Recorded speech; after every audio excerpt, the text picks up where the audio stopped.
Hey everybody, Master Dave here with the House of Warriors, Martial Arts and Kickboxing. It's the Warriors Mindset, episode 30, and we're talking about time. Yes, that concept that everyone says they don't have. So last Saturday, I was working with my black belts and my advanced students who are going for black belt or want to obtain black belt. So it's like a special class on Saturday. And I tell everyone, if you want to be a black belt or continue to be a black belt, you got to give Saturday to me, 1 hour. And so you have some younger kids, they're like 10 and they're like kind of mopey because they have to get up on Saturday. And when I was a kid, I always got up any day of the week, same time. I never slept in. I'll explain why that's not a good thing for your kid or yourself. So I look at him and his dad was a little like kind of giving him the stink eye, and I said, look, what is it? Did you have to be here on Saturday? You have to get up on Saturday? You know, you're still getting up later than you would for school. And he was like, yeah. And I said, let's ask you a question.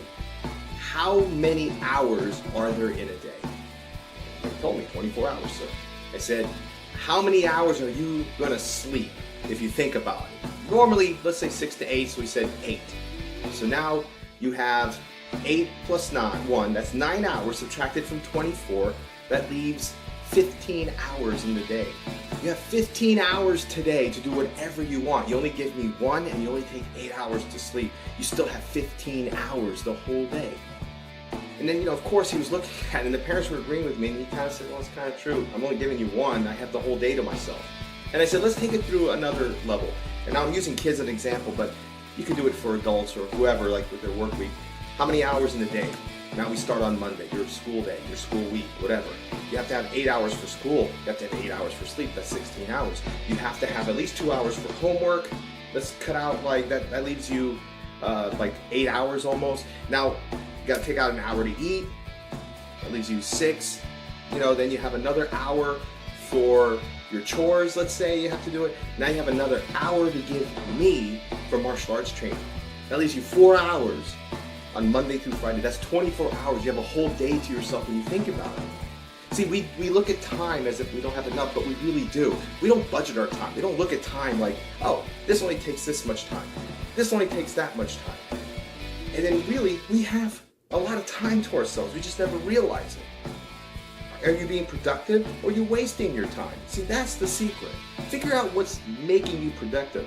Itemize your time and hours. And yes, it sounds so simple, but it is that simple. And you realize you have more time than you realize.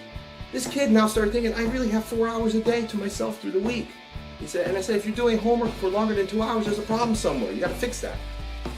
Folks, when you do time, and when you look at time that way, you're going to realize that there is more than you realize. And let's just put it that way. Now, I even told on another question, you're giving an hour to me to get to your goal. Isn't that worth it? I said, of course, an hour a day to me, or 4 hours a week, 5 hours a week to me to get to your black belt, let's say. Now, if I told you you could give up 2 hours a day and it would be a lot easier to get to that goal, would you do it? Of course you would. If I told you you could give up 3 hours a day, cut it out from somewhere that you're spending too much time on, spend 3 hours a day towards that goal, you're going to get there much faster and you have more success quicker.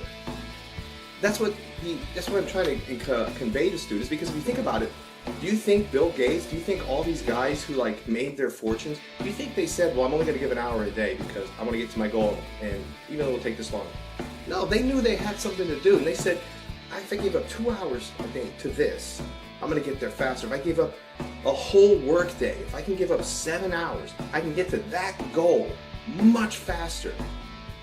When I was working, I was 23 years old. I started my first studio in 1998. I worked at a mall doing security from 7 to 3. And I would come back and work like 4 o'clock till almost 10 o'clock at night, and then go home, sleep, get up at 6 a.m. and do it all over again. Okay? And that's why I never sleep in, because when you sleep in, you're actually wasting time in sleep. It's actually been proven not to be good for you. Just get up at your usual time. I realized that for me to grow that company, I needed to give up something. And I said, well, I make X amount of thousands here, I'm gonna make a few thousand here doing martial arts. But if I gave up that time, because the days I was taking off and working extra in the studio, we made more money, more time, made more services. I could put that 8 hours a day into this company. I'm going to hit my goals faster, and that's exactly what I did. After quitting that job and going, hard, full onto my business and spending 8 hours on it or more. It was almost like 20 hours a day because I was itemizing my time better. I made that studio grow from 60 students to almost 200 in a year because I was there. Okay, that's the thing, guys. You have more time than you realize. Itemize your time. When you really think about it, you have a lot more time to yourself. You have at least 3-4 hours a day just for you to do whatever you want. Okay, that's it, guys. Have a great week. Always be kicking.